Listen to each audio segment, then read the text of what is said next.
I've been working as a night security guard at the St. Mary's Medical Center parking garage in Portland, Oregon for about 2 years now. The garage has 5 levels, and my shift runs from 10 p.m. to 6 a.m. It's not complicated work. I check parking tickets, make sure nobody's causing trouble, help people with dead car batteries, and deal with the occasional drunk person who wanders in. The pay is $16 an hour, which is decent enough to cover rent and bills. St. Mary's is a pretty big hospital, around 400 beds, and the parking garage serves the night shift medical staff and visitors. Most nights after 11 p.m., the place empties out. Just a few cars belonging to nurses and doctors working overnight. I spend most of my time in the small office on level 1, drinking coffee from the vending machine and listening to podcasts. It's monotonous, but I like the quiet. Sometimes family members come down crying after losing someone, and that's hard to witness, but the job itself has never felt dangerous. Just long hours under fluorescent lights that buzz and hum. I remember Friday, December 13th, 2024 clearly. I started my shift at 10 p.m. taking over from Marcus, the evening guard. He handed me the log and said, "Quiet tonight, just a few cars on level 3. Nothing weird." I checked the numbers. 47 vehicles parked, which was lower than usual for a Friday. The weather was cold that night, around 38 degrees, with light fog rolling in from the Columbia River. By 10:30, I'd done my first walkthrough of all 5 levels. Everything looked normal. Level 5, the top floor that's half open air, was the emptiest with only 4 cars parked there. The fluorescent lights up there always seemed dimmer, casting long shadows across the concrete. I headed back to my office around 11 p.m. and settled in with my phone, planning to listen to a true crime podcast like I usually do. I thought to myself, another normal night, just 8 hours to go. At 11:25, I glanced at the security camera monitors mounted on the wall. That's when I saw it. A white van, a Ford Transit, pulled up to the entrance gate. I expected it to stop and take a ticket from the machine, but the barrier just lifted on its own. The van drove right through. I sat up straighter, confused. I checked the system on my computer. No errors. The barrier was supposed to require a ticket or someone pressing the call button to reach me, but it had just opened. I watched the van on the grainy monitor as it drove slowly up the ramps, passing level 1, level 2, level 3, level 4. It went straight to level 5, the top floor. The camera angles up there aren't great. We've got a blind spot in the far northwest corner where the lighting is worst. The van headed directly to that corner and parked. I waited, watching the screen. 5 minutes passed. Nobody got out. This felt off. Level 5 had plenty of open spots near the elevator and stairwell, spots that were well lit and convenient. Why would someone choose the darkest, most isolated corner? I grabbed my jacket, a cheap one from Walmart, and picked up my walkie-talkie and maglite flashlight. I figured I'd just check it out. Probably someone making a phone call or taking a nap. But the way that barrier had opened bothered me. I took the elevator up to level 5. When the doors opened, the cold air hit me immediately. It's always colder up there because half of it is exposed to the outside. The fog had gotten thicker, cutting visibility down to maybe 30 feet. The fluorescent lights flickered overhead, making the shadows shift and jump. I walked toward the far corner, and that's when I heard it. The van's engine was still running. I could hear the low rumble and see exhaust smoke drifting up into the foggy air. As I got closer, I smelled something. Cigarette smoke mixed with something else. Gasoline maybe, or some kind of chemical smell I couldn't quite place. I called out, "Excuse me, this is security. Everything okay?" The van door opened and a man stepped out. He was maybe 50 years old, around 6 feet tall, thin, wearing a black hoodie and ripped jeans. His face was gaunt, with scraggly facial hair, deep-set eyes with dark circles underneath, and pale skin. He looked exhausted. He kept his hands in his pockets and wouldn't make eye contact with me. "Sorry, just needed a place to rest. I'll leave," he said.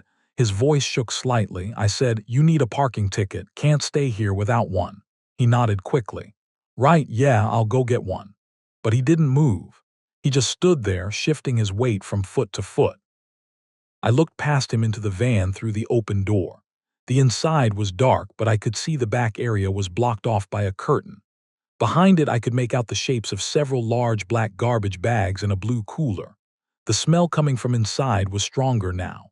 That chemical scent mixed with something rotten, something organic and foul. "What's in the van?" I asked, my instincts telling me something was wrong. He laughed nervously. "Just camping gear. Been on a trip." His hands were shaking in his pockets. "All right, but you need to move. Can't idle here," I said firmly. He nodded again. Okay. He got back in the van and closed the door, but the engine kept running. He didn't drive away. I stood there for a full minute waiting, nothing. I walked up and knocked on the window. "Sir, you need to leave now." No response. The windows were slightly tinted, but I could see him sitting in the driver's seat, staring straight ahead. Something was very wrong here. I decided to head back to my office and call my supervisor. I took the elevator down and called Dave, my supervisor. "Got a weird guy in a van on level 5. Won't leave, says he's resting." Dave asked, "Did he seem dangerous?" I thought about it. "Not aggressive, but something's off. Van smells bad, he's acting nervous." Dave told me, "Keep an eye on him. If he doesn't leave in 15 minutes, call Portland PD non-emergency." I sat at my desk, watching the camera feed. The angle wasn't perfect, but I could see the van in the distance, exhaust still puffing out. Midnight came. The van hadn't moved. 12:10, still there. I made my decision. I was going back up, and this time I had my phone ready to call 911 if needed. I rode the elevator back to level 5, and when the doors opened, I felt my stomach tight. The van was still in the same spot, engine running, but now the back door was slightly open. Just a crack, maybe a few inches. I stopped about 20 feet away. "Sir, I asked you to leave. Do you need help?" No answer. I moved closer, my flashlight beam cutting through the fog. I could see through the gap in the back door. More black bags, the cooler with its lid partially open, something white inside. Ice, plastic. The smell was overwhelming now, like rotting meat mixed with bleach. "Hello?" I called out, my voice unsteady. Suddenly the driver's door flew open and the man jumped out. His face was pale, almost gray. "I said I'm leaving," he shouted, his tone aggressive now. I saw something in his hand. A knife? No, just keys, but his sudden movement startled me.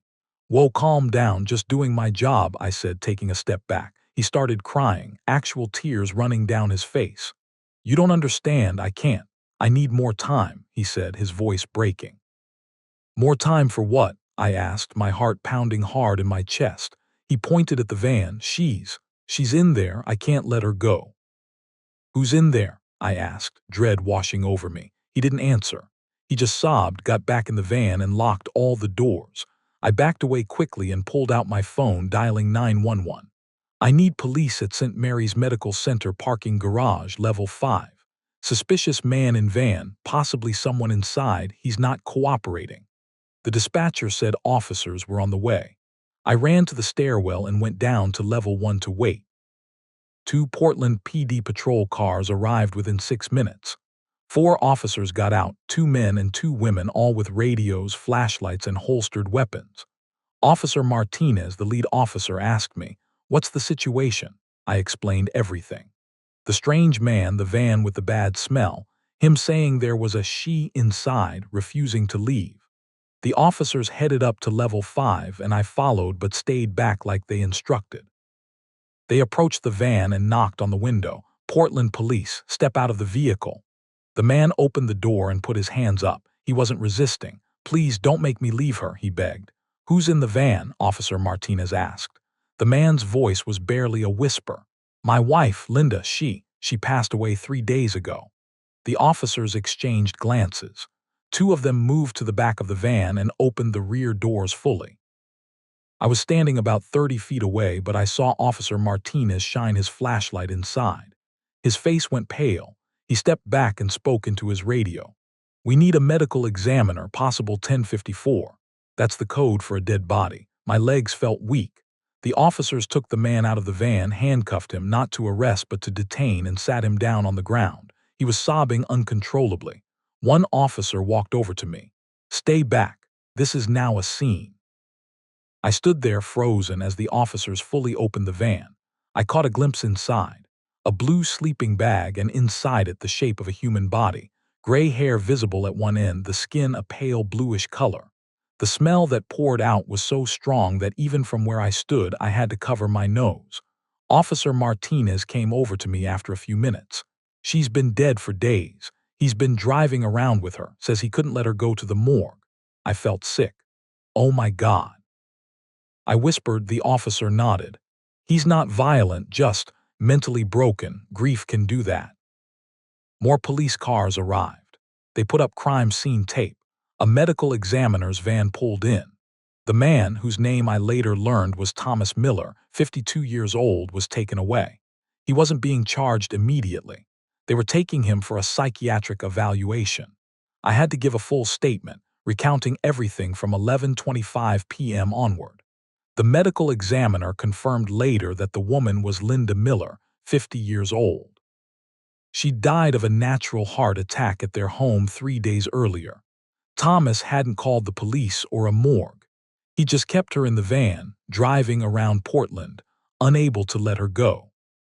The crime scene was cleared by 2 a.m. My supervisor Dave came up to check on me. "You did the right thing. Take the rest of the night off if you need," he offered. I shook my head. "I'll finish the shift." But my hands were still shaking. I sat in my office for the rest of the night, unable to focus on anything. I couldn't listen to podcasts. I just stared at the camera monitors. At 3 a.m., a night shift nurse came down to get her car from level 2. Everything was normal for her, but for me, nothing felt normal anymore. At 4 a.m., I forced myself to go back up to level 5. The spot where the van had been was empty now. A cleaning crew had already come through and scrubbed the area, and I could still smell the bleach they'd used. I stood in that dark corner, looking at the empty space, thinking about Thomas and Linda, about how grief can break a person so completely that they do things that make no sense to anyone else. At 6 a.m., my shift ended. The morning guard arrived, and I gave him a brief summary. "Weird night. Check the report."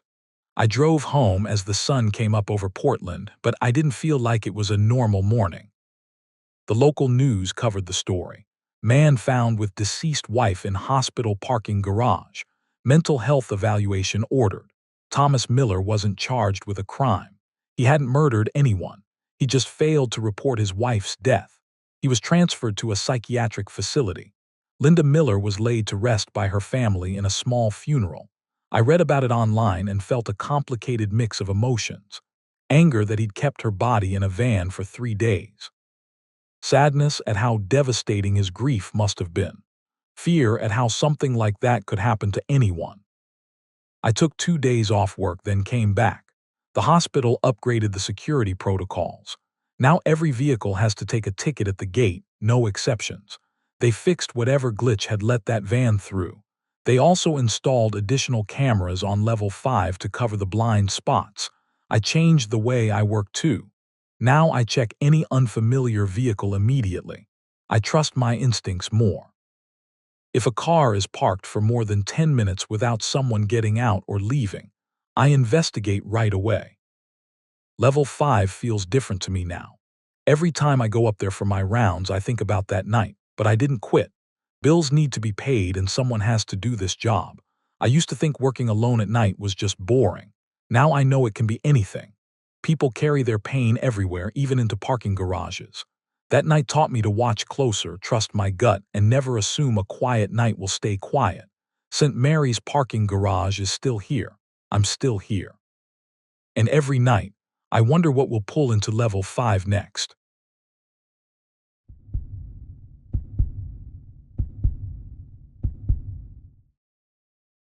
I worked the night shift at a 24/7 convenience store on Route 9, just outside the city limits. The job paid better than most because nobody wanted to work from 11 at night until 5 in the morning. I was 22 and needed the money, so I took it without thinking twice. The work was simple enough.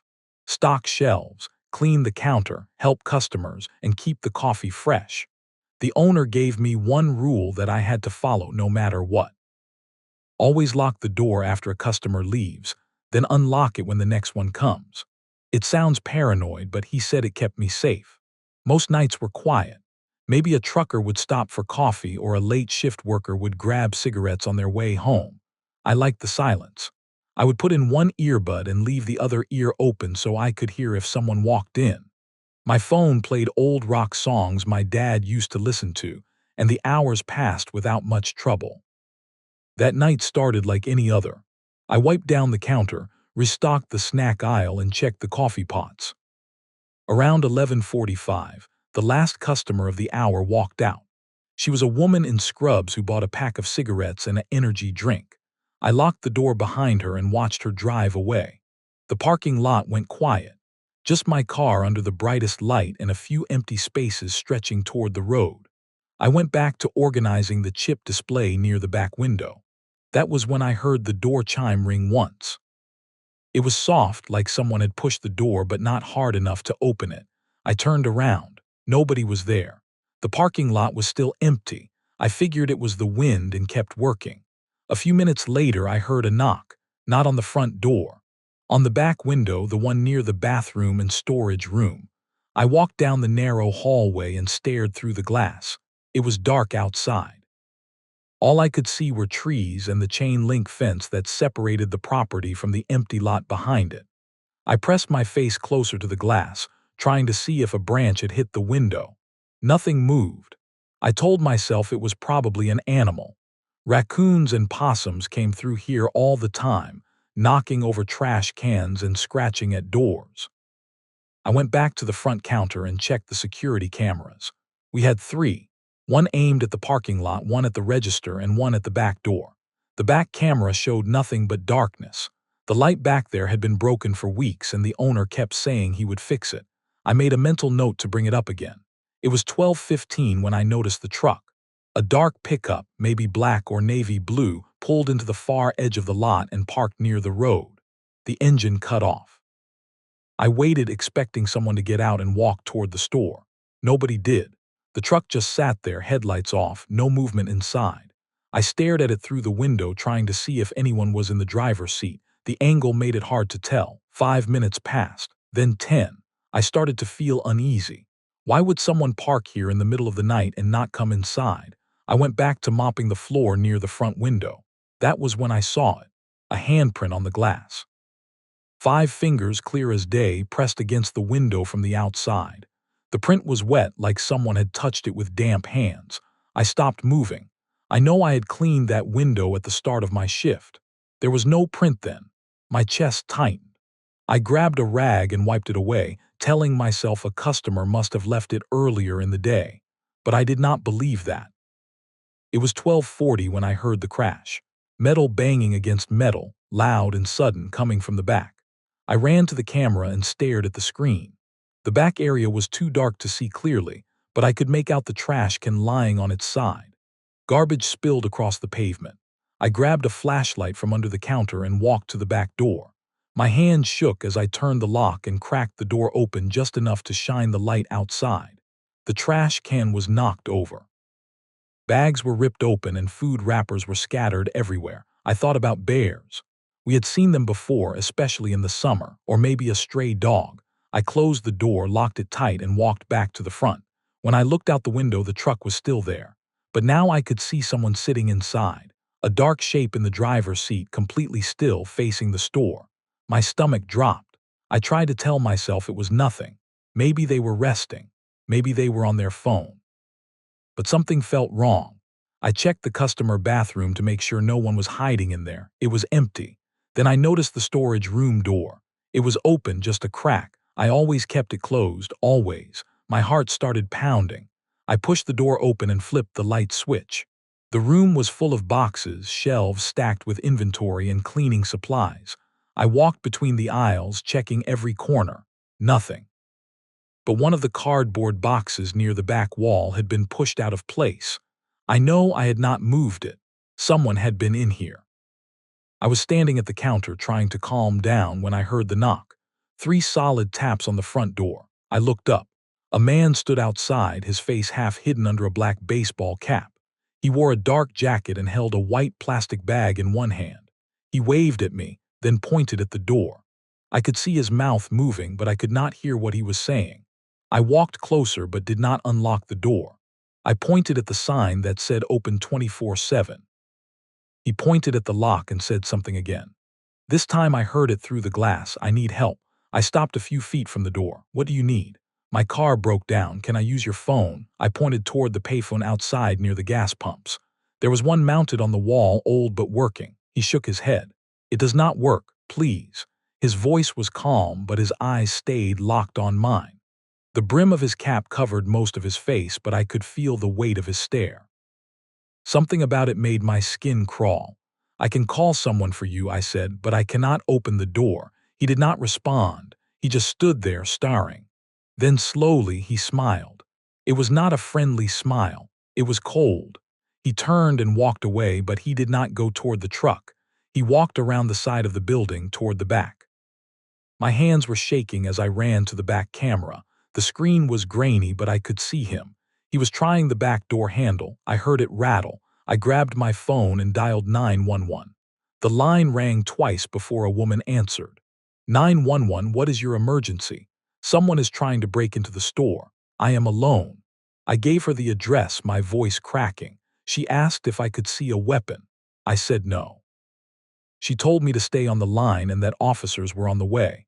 I crouched behind the counter, phone pressed to my ear, watching the cameras. He had moved again. Now he was at the side window, the small one we used for ventilation. I could see his shadow through the blinds. He was looking inside. Then he knocked. One tap, two taps, like he was testing the glass. I held my breath. My legs felt weak. The woman on the phone kept talking, telling me to stay calm, telling me help was close. It felt like hours, but it was only 3 or 4 minutes before I heard the sirens. Red and blue lights flooded the parking lot. I saw him on the camera. He ran, not toward the truck. He bolted across the road and disappeared into the trees on the other side. 2 officers got out of their car and approached the building. One of them knocked on the front door. I stood up, legs shaking, and unlocked it. They asked me to explain everything. I told them about the truck, the man, the sounds at the back, the door handle, the knocking. They checked the back door and found boot prints in the mud. They checked the side window and saw dirty handprints on the glass. One officer walked over to the truck in the lot. It was unlocked. He opened the door and looked inside. Then he called his partner over. I watched from the doorway as they pulled out a coil of rope, a pair of gloves, and a roll of duct tape. The older officer turned to me. You did the right thing not opening that door.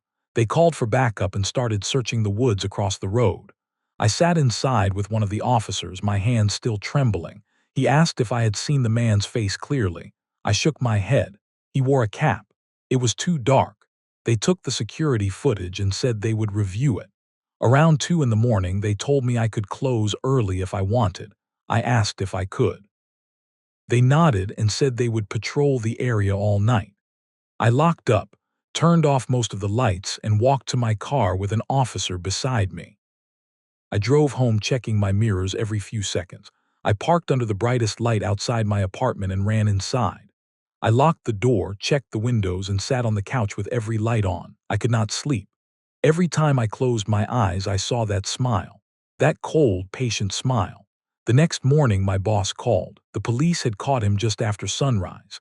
He had tried to break into a house about 2 miles away. They arrested him on the spot. He had priors, breaking and entering. Assault, the truck was not even his. He had stolen it the night before. I felt relief, but I also felt sick. I kept thinking about what could have happened if I had opened that door, if I had believed him, if I had let him inside. I told my boss I could not work nights alone anymore. He understood. He hired another person for the overnight shift, and I switched to mornings. Now, whenever I see a car sitting in a parking lot too long, I pay attention. Whenever someone knocks and asks for help, I call someone else first, because I learned that danger does not always announce itself. It does not always break windows or kick down doors. Sometimes it waits. Sometimes it smiles. Sometimes it knocks twice and asks politely. And that is what makes it so terrifying.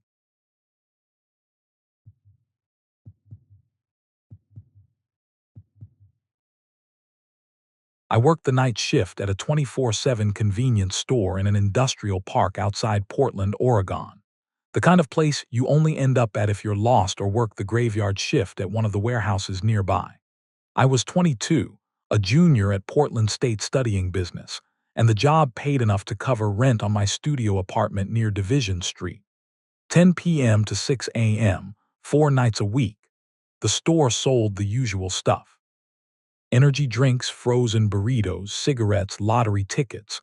Most nights I'd see maybe a dozen customers. Factory workers grabbing coffee before their shift, the occasional drunk wandering in from the bar down the road. I'd been doing it for 4 months and nothing bad had happened. Just me, the humming fluorescent lights, and the distant sound of forklifts moving pallets next door.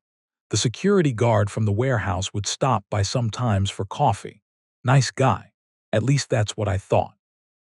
It was a Wednesday night in early October when Marcus first came in. Around 11:30.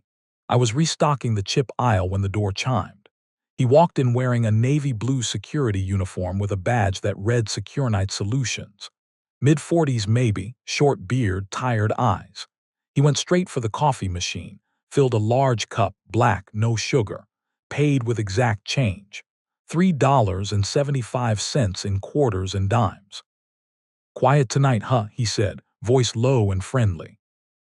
"Yeah, always is," I replied, not really looking up from the register. He nodded, sipped his coffee. "I'm Marcus, night security next door at the warehouse. Just started last week." I told him my name. We made small talk about the Portland rain, how fall was coming in cold this year. He seemed normal, polite even. He left after 5 minutes, waved as he walked out. The next night, Thursday, he came back at 12:15. Same coffee, but this time he grabbed a chicken sandwich from the cooler. "You a student?" he asked while I rang him up. "Late shifts are tough." "Yeah, Portland State, business major." He smiled, smart. "I thought about college once, never finished. Life got in the way." He told me he worked alone, did patrols of the warehouse every hour. Said the job was boring but easy. Then he mentioned his ex-wife. Divorced 3 years ago. She hated my schedule, said I was never home. I nodded, didn't know what to say. He stayed for about 10 minutes, leaning against the counter, talking about work, the weather, nothing important. Before he left, he asked what time my shift ended. 6 a.m., I said.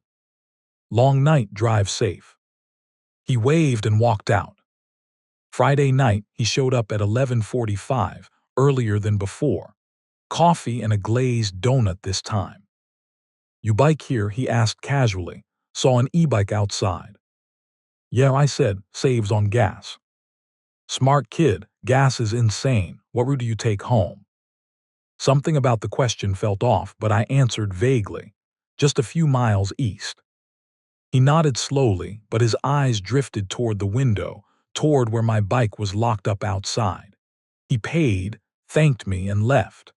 But this time I noticed he walked slower, glanced back at my bike before getting into his security truck. Saturday night, Marcus came in at 12:30. He bought coffee and a Red Bull. He looked more tired than usual, beard a little scruffier. "You live alone? Got roommates?" he asked. I hesitated. "Yeah, small studio apartment." "Must be nice. Quiet. I got a place off 82nd Avenue. Noisy neighbors. Walls are paper thin." He sipped his coffee, stayed longer than usual. 15 minutes. "Your family nearby?" he asked. "Parents are in Seattle, sisters in Eugene." He nodded slowly, like he was filing the information away. Then he brought up my bike again. "E-bike's a good choice. You charge it at home." "Yeah, makes sense." He finally left, but I watched on the security camera as he stood in the parking lot for a couple of minutes, just looking back at the store.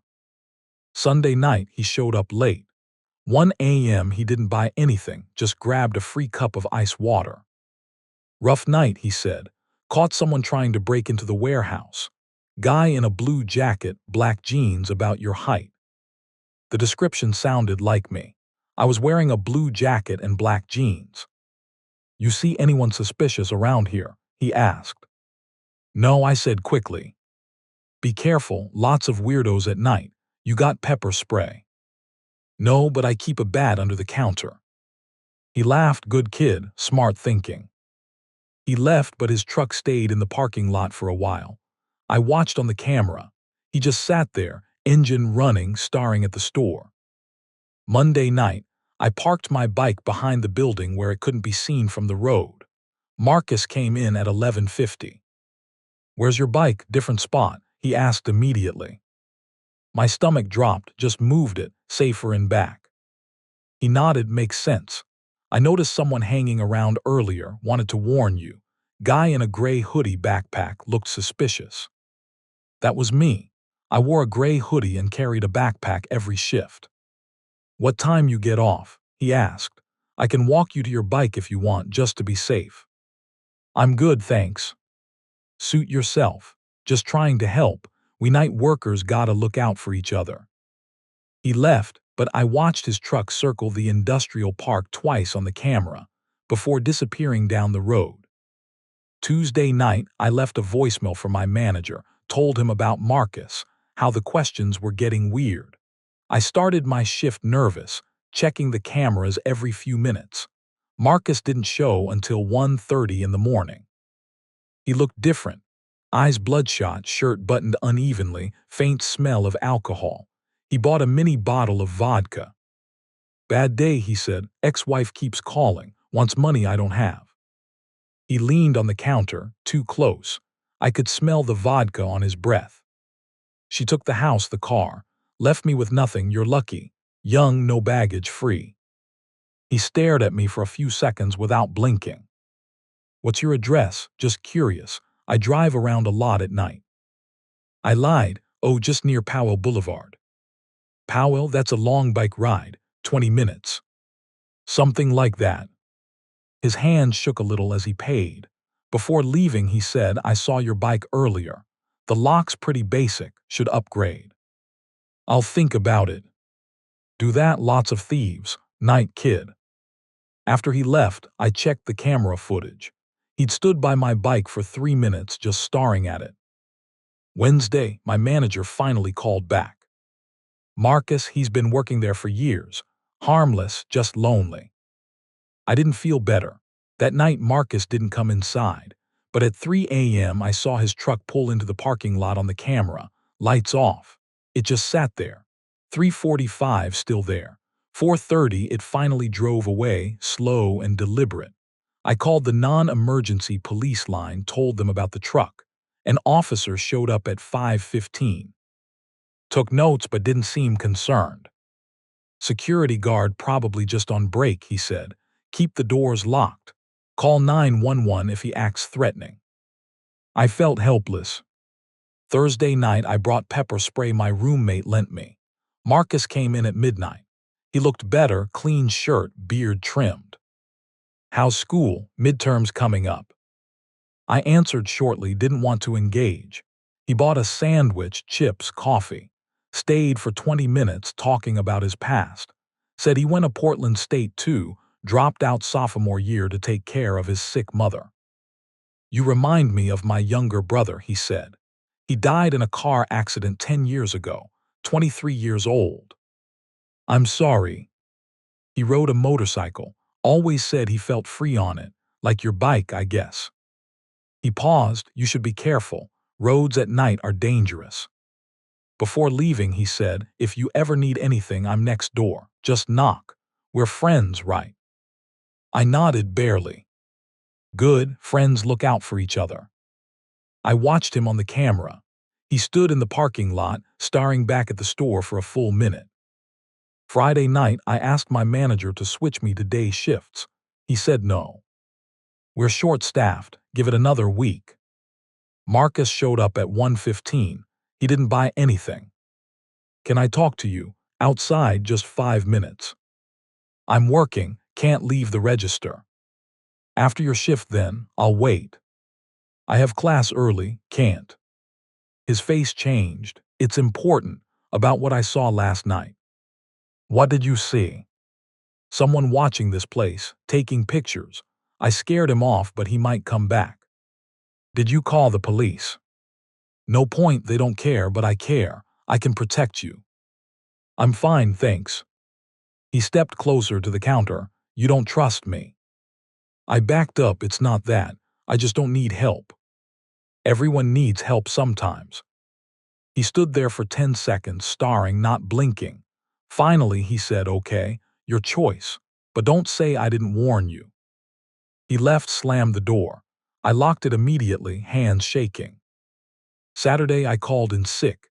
Stayed home, doors locked, curtains drawn. At 2 a.m., I got a text from an unknown number. You okay? Didn't see you tonight. M. I didn't reply. At 3:30, another text. Just checking, your bike's still at home. Glad you're safe. My heart stopped. How did he know where I lived? I looked out the window. Nothing. I checked my apartment building security camera app. At 1:45 a.m., a truck matching Marcus's had been parked across the street for 20 minutes. I called the police, told them everything. They came at 4 a.m., took my statement, looked at the texts. We can't arrest based on texts. Has he threatened you directly? He knows where I live. Did you tell him? No. We'll increase patrols. File a restraining order Monday.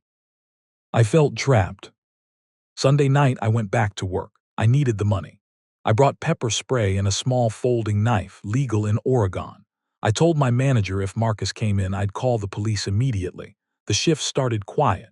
At 1 a.m., a customer came in, not Marcus. At 2:30, I checked the warehouse camera feed from outside. Marcus was doing his normal patrol. At 3:15, all the lights in the warehouse went out. At 3:20, Marcus appeared outside the store. He wasn't in uniform, black hoodie. He knocked on the glass door. Open up, need to talk. We're closed, I lied. No, you're not, I see you. Leave or I'm calling the cops. I just want to talk, like friends. I dialed 911, spoke loud enough for him to hear. I'm calling the police right now. He heard me and his face twisted. You're making a mistake. I was trying to help you.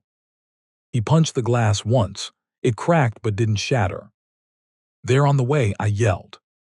He stood there for a moment, breathing hard, then turned and ran toward the warehouse. Police arrived 8 minutes later. They checked the warehouse. Marcus was gone. His truck was gone. They reviewed the camera footage, confirmed everything. We'll issue a warrant. You did the right thing, the officer said. The next week I quit. My manager understood. I moved temporarily to Eugene, stayed with my sister 2 hours south. She drove up to Portland, helped me pack clothes and my laptop. I left my apartment mostly empty, told my landlord what happened. Police called a few days later. They'd arrested Marcus in Vancouver, Washington, just north of Portland, charged with stalking, trespassing, attempted assault. A detective told me Marcus had over 50 photos of me on his phone. Outside my apartment, at the store, even at my campus, I felt sick. Marcus pleaded guilty. 18 months in jail, 3 years probation, 10-year restraining order. I didn't go back to Portland for months. I transferred to University of Oregon in Eugene for my senior year. Got a new job at the university library, day shift, surrounded by people. I sold my e-bike, bought a used Honda Civic. No more night shifts, ever. I started therapy twice a week. They diagnosed me with mild PTSD. I had trouble sleeping, jumped at every door chime. My sister stayed with me for the first 3 months.